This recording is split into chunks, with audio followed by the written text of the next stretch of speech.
It's time to address it. What the hell is going on at Aston Martin? They have a two-time world champion at the wheel, huge financial backing thanks to Lance Stroll's dad, and the best car designer in the history of the sport. And they are struggling to fight for 10th place against a team that has never designed an F1 car before until 6 months ago. So, what on earth is going on? Honestly, I don't know, but all I can tell you is that it's not looking good. According to Aston Martin representative Pedro Della Rosa, there doesn't seem to be any light at the end of the tunnel anytime soon. He said that they have a big update coming sometime in the summer. He admitted that the update will provide a boost to their performance, but it doesn't sound like it will be particularly significant. When he was asked if Aston Martin are likely to turn things around anytime soon, he said, "Definitely not yet," and then went on to say, "We are where we are.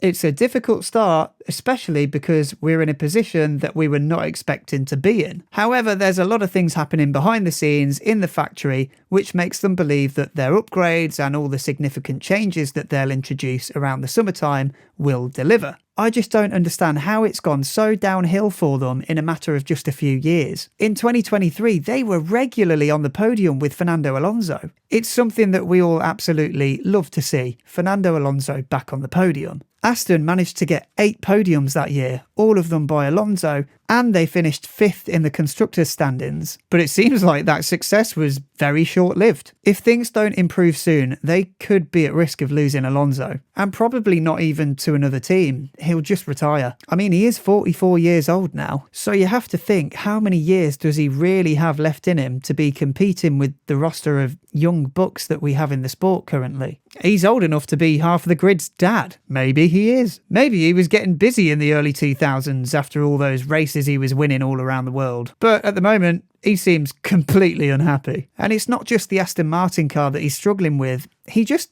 hates the regulations. He said it's the worst generation of cars that he'd ever driven around Monaco, and that the hybrid cars shouldn't be competing. It's as simple as that. But the inconsistency in braking is in the regulations. I think the problem that Aston have is they don't really have a decent driver comparison to measure the actual capabilities of their car. Alonso being 44 years old now, let's face it, he's past his prime. Even though he was picking up podiums a few years ago, you have to think, what would a really genuinely talented driver that was half his age be able to achieve in that car in 2023? If he had like a Kimi Antonelli or an Isaac Hadjar as a teammate, would he be so far ahead like he is with Stroll? He'll be starting to slow down around about now, and the only other person that they have that might be able to show the real potential of the car is Lance. Now, I'd hate to be the guy that goes for the low-hanging fruit, but Lance Stroll isn't helping